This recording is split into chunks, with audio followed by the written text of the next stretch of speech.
Bueno, hola de nuevo, bienvenidos y bienvenidas a la segunda parte de esta clase de práctica 1 de Introducción a tipos abstractos de datos de Algo 2. Bueno, recién vimos un repaso de recursión y quizás algo que habría que responder primero es ¿para qué vamos a usar funciones recursivas? Bueno, en Algo 1 ustedes resolvían problemas algorítmicos, o sea, escribían programas para resolver problemas y esos problemas se especificaban usando pre y postcondiciones. En Algo 2 vamos a hacer lo mismo. La diferencia es que en Algo 1 los problemas con los que trabajábamos eran problemas que tenían que ver en general con arreglos y números, y en Algo 2 vamos a trabajar con problemas más complejos. Por ejemplo, quizás vamos a querer modelar el tránsito en una ciudad, o por ejemplo las transacciones entre cuentas en un banco o cosas así. Entonces, cuando queramos escribir las pre y las postcondiciones de las operaciones, no nos va a alcanzar la lógica de primer orden que teníamos en Algo 1 y vamos a necesitar extender esa lógica de primer orden con nuevos tipos. Por ejemplo, si queremos modelar el tránsito de una ciudad, quizás vamos a querer tener el tipo ciudad, y si queremos modelar las transacciones entre cuentas en un banco, quizás vamos a querer tener el tipo banco, donde uno puede hacer transacciones entre las cuentas para poder escribir esas pre y esas postcondiciones. ¿Está bien? Entonces, repasemos rápidamente los tipos abstractos de datos básicos que ya tenemos en Algo 2. No voy a leer detenidamente este apunte porque me tomaría muchísimo tiempo. Lo que les aconsejo es que ustedes los lean detenidamente y hagan las consultas sobre las cosas que no entiendan. Entonces, en este apunte se definen los tipos con los que vamos a trabajar. Por ejemplo, el tipo abstracto de los booleanos tiene dos generadores, el verdadero y el falso, true y false, y tiene operaciones. Uno puede hacer un if con booleanos. Acá está el tipo del if, que recibe un booleano y dos cosas de tipo alfa, que son la que va en la rama den y la que va en el tipo en la rama else, y devuelve algo de tipo alfa. Acá alfa puede ser cualquier tipo. Bien, entonces el if then else es una operación de booleanos. Después tenemos la negación lógica, la disyunción o lógico o el or, la conjunción o el ilógico o el and, la implicación. Tenemos las versiones con luego, que son las versiones de cortocircuito que usan lógica trivaluada, como la que ya conocen de Algo 1. Tenemos la función beta, que da un booleano, si el booleano es true nos devuelve 1 y si no 0. La función beta se axiomatiza así, ¿no? Si x es true da 1 y si no 0. Esa función nos va a poder servir para escribir algunas funciones a veces más cómodamente. Después tenemos el tipo de los naturales, que tiene como generadores el 0 y el sucesor. O sea, por ejemplo, el sucesor del sucesor de 0 es el 3.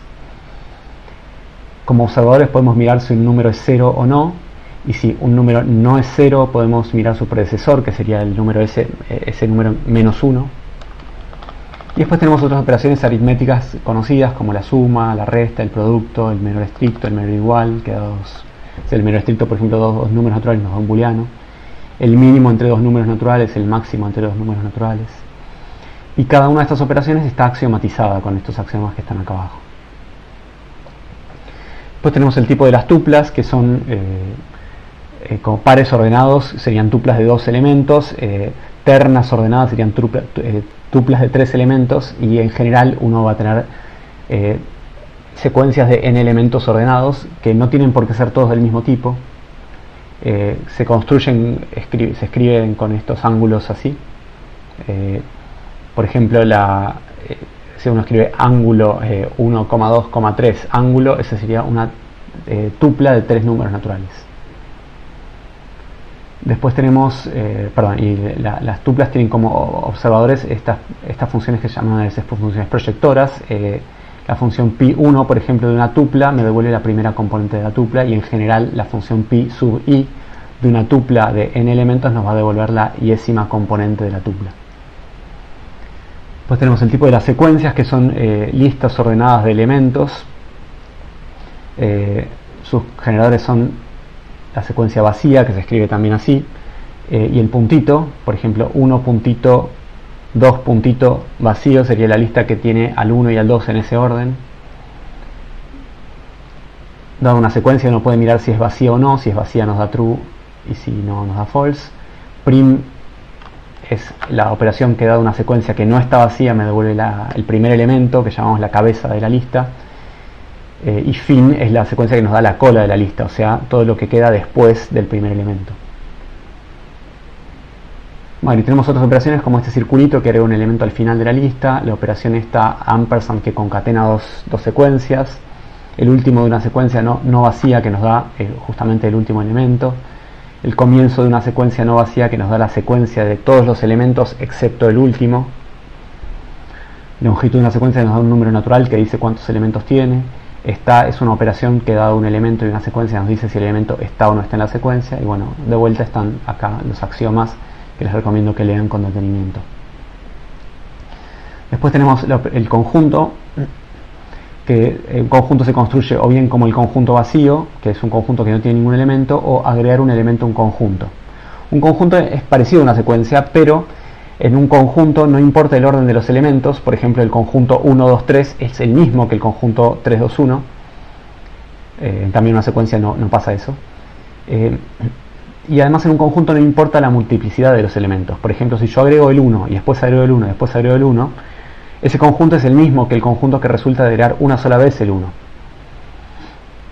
¿Por qué pasa eso? Bueno, porque el único observador que tiene el conjunto es el observador pertenece, que dado un elemento y un conjunto nos dice si el elemento pertenece o no pertenece al conjunto. Entonces vamos a tener que dos conjuntos son observacionalmente iguales si solo si para cualquier elemento que me imagine, ese elemento pertenece a un conjunto si solo si pertenece al otro. ¿Está bien? O sea, el conjunto A va a ser observacionalmente igual al conjunto B si solo si un elemento está en A, si solo si ese elemento está en B. ¿Está bien?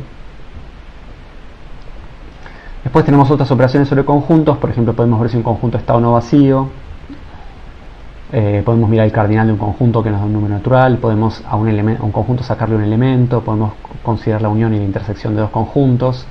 Podemos ver si un conjunto está incluido en otro. Podemos calcular la diferencia de dos conjuntos. Y están estas dos operaciones bastante peculiares que se llaman dame 1 y si 1. A ver si puedo escribir por acá. Por ejemplo, dame 1 del conjunto 1, 2, 3. La operación dame 1 de un conjunto de alfa, siempre que el conjunto no sea vacío, me da un elemento de tipo alfa. Por ejemplo, dame 1 del conjunto 1, 2, 3 va a ser un número natural. ¿Qué número natural va a ser? Bueno, la operación dame 1 de un conjunto está axiomatizada de una manera un poco rara, y este axioma esta va a ser la única operación en toda la materia que va a estar axiomatizada de esta manera rara. Dame 1 de un conjunto no nos dice exactamente cuál es el elemento que nos devuelve ese conjunto. Lo que nos dice es que dame 1 de un conjunto pertenece a ese conjunto. Entonces, por ejemplo, dame 1 de 1, 2, 3 nos va a dar o bien el número 1, o bien el número 2, o bien el número 3, pero no sabemos cuál en este momento. ¿Eso significa que dame 1 nos devuelve un número aleatorio del conjunto? Bueno, no significa eso. Dame 1 de un conjunto no da un número al azar, no es como tirar un dado. Dame 1 de un conjunto es una función, o sea que no es al azar, sino que siempre devuelve el mismo elemento si yo le doy el mismo conjunto. O sea, dame 1 de 1, 2, 3 siempre nos va a dar el mismo número, y va a ser el mismo número que si yo hago dame 1 de 3, 2, 1, porque 1, 2, 3 y 3, 2, 1 son el mismo conjunto desde el punto de vista de la igualdad observacional. Pero lo que sí va a pasar es que nosotros todavía no sabemos cuál es el número que nos devuelve dame 1. ¿Para qué sirve esto? Bueno, sirve para dar una especificación que no sobreespecifique. Si yo en este momento de la especificación dijera que dame 1 de 1, 2, 3 nos da, por ejemplo, el elemento más chico del conjunto, que sería el 1, eso sería sobreespecificar. O si yo dijera que dame 1 nos da el elemento más grande del conjunto, que sería el 3 en este caso, eso también sería sobreespecificar, porque yo estaría diciendo cómo se va a comportar esa operación y estoy restringiendo las posibles implementaciones de la especificación que yo quiero dar. Entonces, la operación dame 1 la vamos a usar justamente para cuando queramos dar especificaciones, pero sin sobreespecificar, o para dejar comportamientos que al momento de especificar todavía no estén definidos, y que uno en el momento del diseño o de la implementación los pueda llegar a definir. Entonces ese va a ser la intención o el uso que le vamos a dar a dame 1. Bueno, y si uno de un conjunto si ustedes miran el axioma, se define exactamente como dame 1, perdón, como el conjunto sacándole el elemento dame 1 de C. Bueno, en este caso, el conjunto C es este conjunto 1, 2, 3. Entonces, la operación sin 1 de vuelta saca un elemento del conjunto. ¿Qué elemento saca? Bueno, todavía no sabemos cuál, todavía no estamos diciendo cuál es. Eso es a propósito para poder subespecificar el comportamiento de alguna componente del sistema para que, de vuelta, en el momento del diseño o de la programación, uno pueda definir cómo va a ser ese comportamiento. Y de nuevo, sin 1 no es que saca un elemento al azar del conjunto, no es un comportamiento aleatorio, es un comportamiento completamente determinístico, porque sin 1 es una función, pero lo que no estamos diciendo todavía es cuál es el comportamiento que tiene. Bueno, pasemos al tipo multiconjunto. Multiconjunto es muy parecido a un conjunto, con la diferencia de que en un multiconjunto interesa la multiplicidad. Por ejemplo, el conjunto 1, 2, 3 y el conjunto 1, 2, 3, 3, 2, 1 son el mismo conjunto, o sea, 1, 2, 3 y 1, 2, 3, 3, 2, 1 son conjuntos observacionalmente iguales. En cambio, vistos como multiconjuntos no van a ser iguales, porque en el multiconjunto de la izquierda el 1 aparece una vez y en el multiconjunto de la derecha el 1 aparece dos veces. Fíjense que el observador de un multiconjunto nos dice, dados un elemento y un multiconjunto, cuántas veces aparece o cuál es la cardinalidad o multiplicidad de este elemento en este multiconjunto. Bueno, y el resto de las operaciones se parecen mucho a los conjuntos, con la diferencia siempre de que la multiplicidad nos interesa. De vuelta, los axiomas y las operaciones léanlas ustedes con detenimiento. Bueno, el tal arreglo dimensionable es básicamente como un arreglo de algo 1. Uno puede crear un arreglo de tamaño n y cada posición del arreglo puede estar definida o no. O sea, un arreglo siempre tiene un tamaño. Cada elemento del arreglo puede estar o definido o no. Y si un elemento está definido, uno puede mirar qué es lo que hay almacenado, digamos, en esa posición o en esa ubicación, en ese índice del arreglo. Los constructores son crear un arreglo vacío, o sea, perdón, de un tamaño fijo y finito, pero que sus elementos todavía no están definidos, y después uno puede ir definiendo de a uno por vez que hay en cada posición, y también puede pisar el contenido. Después, de nuevo, lean la axiomatización. Una pila es otro tipo abstracto de datos. Los generados de la pila son la pila vacía y apilar. Vacía nos devuelve una pila que no tiene elementos, y cuando yo apilo es como si le pusiera un elemento arriba de lo que ya había. Es como una pila de platos, por ejemplo, donde yo voy poniendo un plato, después arriba otro plato, después arriba otro plato, y cada vez que saco un plato, el plato que saco es el que está más arriba. Es el último plato que puse es el primero que saco. Eso es el comportamiento que caracteriza una pila. Una pila tiene estos observadores. Vacía nos dice si una pila está vacía o no. El tope de una pila no vacía nos da un elemento que sería el que está arriba de todo, que sería el último que entró, y desapilar saca el elemento que está arriba de todo y nos da la pila sin ese elemento. Bien, otro tipo parecido a la pila es una cola, pero la cola, a diferencia de la pila, el primer elemento que llega es el primer elemento que sale. ¿Está bien? Es como una cola en una fila de espera de una ventanilla, por ejemplo, ¿no?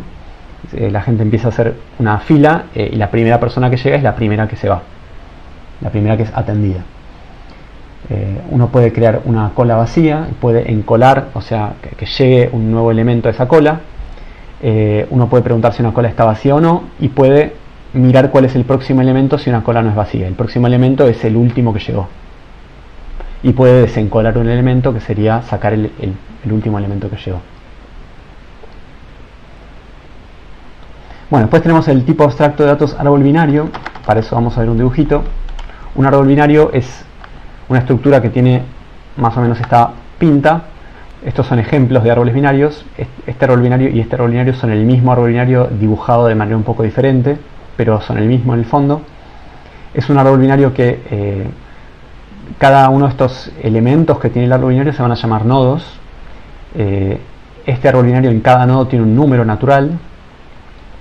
El nodo que está arriba de todo se llama la raíz del árbol. y este nodo que está en la raíz, el que está decorado con el número 1, tiene dos hijos. El hijo izquierdo es este árbol y el hijo derecho es este árbol. Fíjense que en este árbol cada nodo tiene dos hijos porque esto es un árbol binario. Uno podría considerar, por ejemplo, otros árboles como los árboles ternarios, que cada nodo tiene 3 hijos, o los árboles enearios, que en cada nodo tiene n hijos. ¿Está bien? Bien. Fíjense que acá, ¿qué pasa con el 3? El 3 es lo que llamamos una hoja. Una hoja es un nodo cuyos hijos son árboles vacíos. ¿Está bien? Por ejemplo, el 3 tiene como hijo izquierdo el árbol vacío y tiene como hijo derecho el árbol vacío. A veces eso lo dibujamos de esta forma y a veces eso lo dibujamos directamente así. A veces decimos que el 3 tiene dos hijos que son en ambos casos el árbol vacío, o a veces directamente no escribimos los hijos. ¿Está bien? Bien. ¿Qué otra terminología vamos a usar de árboles? Bueno, los nodos que no tienen hijos los vamos a llamar hojas. Por ejemplo, en este árbol el 3, el 4 y el 7 son hojas. A cada fila de alguna forma del árbol lo vamos a llamar nivel. Por ejemplo, este árbol tiene un nivel que tiene al 1, el segundo nivel tiene al 2 y al 5, el tercer nivel tiene al 3, al 4 y al 6, y el cuarto nivel tiene al 7, y este árbol tiene 4 niveles. La altura del árbol es la cantidad de niveles que tiene. Por ejemplo, este árbol tiene 4 niveles, o sea que tiene altura 4. Y un camino que va desde la raíz hasta una de las hojas se llama rama. Por ejemplo, 1, 2, 3 es una rama del árbol, 1, 2, 4 es otra rama de este árbol, y 1, 5, 6, 7 es otra rama de este árbol. ¿Cómo vamos a escribir a esos árboles con la notación de los tipos abstractos de datos? Bueno, vamos a usar estos generadores. Nil es el generador que construye un árbol vacío, que tiene 0 nodos. Y bin es el constructor, el generador, que yo le voy a dar 3 parámetros. Primero le voy a dar recursivamente, digamos, un árbol que va a ser el hijo izquierdo. Después le voy a dar un elemento de tipo alfa que va a ser el elemento que esté en la raíz del árbol. Y después le voy a dar otro árbol binario que va a ser el hijo derecho. Fíjense que acá un árbol binario de alfa, en cada nodo va a tener elementos de tipo alfa. Por ejemplo, un árbol binario de NAT, en cada nodo va a tener un número natural. Un árbol binario de bool, en cada nodo va a tener un booleano. Y por ejemplo, el árbol que teníamos acá, este árbol que teníamos acá, es un árbol que se construye así, se construye como bin. A ver, perdonen.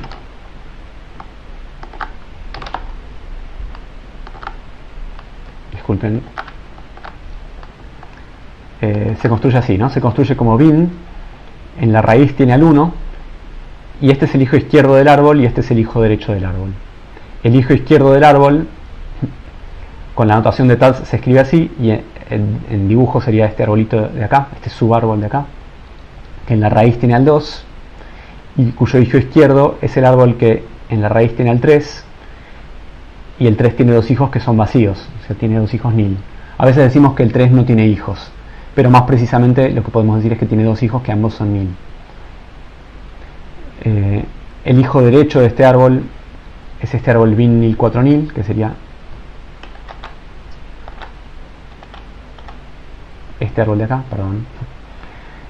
Bueno, y en este caso, este subárbol de la derecha es el que está escrito acá, que en la raíz tiene el 5, el hijo derecho es nil, porque fíjense que el 5 no tiene hijo derecho, o dicho de otra forma, el hijo derecho es nil, y su hijo izquierdo es el árbol que está escrito acá, que en la raíz tiene el 6 no tiene hijo izquierdo, o dicho de otra forma, su hijo izquierdo es nil, y su hijo derecho es el árbol que tiene al 7, y el 7 tiene ambos hijos nil. Bueno, es el tipo árbol binario. Lean las demás operaciones del árbol binario. Bien. Y después tenemos el tipo de los diccionarios. Un diccionario es algo así como una tabla, como un diccionario justamente, que tiene tiene un tipo de claves y un tipo de significados. Por ejemplo, fíjense que el diccionario depende de dos parámetros, ¿no? De dos tipos. Por ejemplo, uno tiene listas de naturales o arreglos de naturales o árboles binarios de naturales, pero en cambio el diccionario tiene dos parámetros. Entonces uno, por ejemplo, podría tener un diccionario de natural, o sea, diccionario de nat, que sería un diccionario que a cada número natural le asocia un número natural. O también uno podría tener un diccionario de nat en bool, sería un diccionario que a cada número natural le asocia un booleano. O un diccionario de bool en nat sería un diccionario que a cada booleano le asocia un número natural. O bueno, un ejemplo más, un diccionario de nat en secu de bool sería un diccionario que a cada número natural le asocia una secuencia de booleanos. ¿Cómo se construyen los diccionarios? Bueno, esto léanlo bien, pero uno puede tener un diccionario vacío, o uno, si ya tenía un diccionario, le puede a una clave asociar un significado. Por ejemplo, si al 1 le asocia como significado true,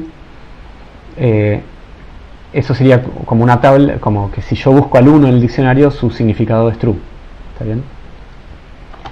Y uno puede en un diccionario fijarse si una clave está definida o no, con este observador def, que nos dice si una clave está definida o no está definida en el diccionario. Y uno, dado una clave, siempre y cuando esté definida en el diccionario, puede mirar cuál es su significado. ¿Está bien? Bueno, después hay una operación para borrar una clave de un diccionario, y hay una operación claves que, dado un diccionario, me da el conjunto de todas las claves que están definidas en ese diccionario. Bueno, y por último tenemos el tag cola de prioridad, que se parece bastante a una cola. Recuerden que en una cola los elementos van llegando y van saliendo en orden de llegada. Bueno, una cola de prioridad es similar, con la diferencia de que los elementos que llegan con una prioridad, y en lugar de salir en orden de llegada, van saliendo en el orden de la prioridad que tienen. La prioridad, por ejemplo, o sea, va a estar dada por una, mejor dicho, va a estar dada por una relación de orden total y estricto. Entonces los elementos van a estar ordenados de menor a mayor prioridad. Los elementos van a ir llegando, y cuando yo los saque de la cola de prioridad van a salir en el orden de mayor prioridad a menor prioridad. O el ejemplo que se suele dar para ilustrar esto es en el caso de, por ejemplo, un hospital en el que van llegando pacientes que tienen distintos niveles de gravedad o prioridades dependiendo de cómo sea su caso, y la persona que tenga mayor prioridad va a ser atendida primero. Entonces eso se podría modelar con una cola de prioridad. Los generadores observadores se parecen mucho a los de una pila, perdón, a los de una cola. Lo que difiere son los axiomas.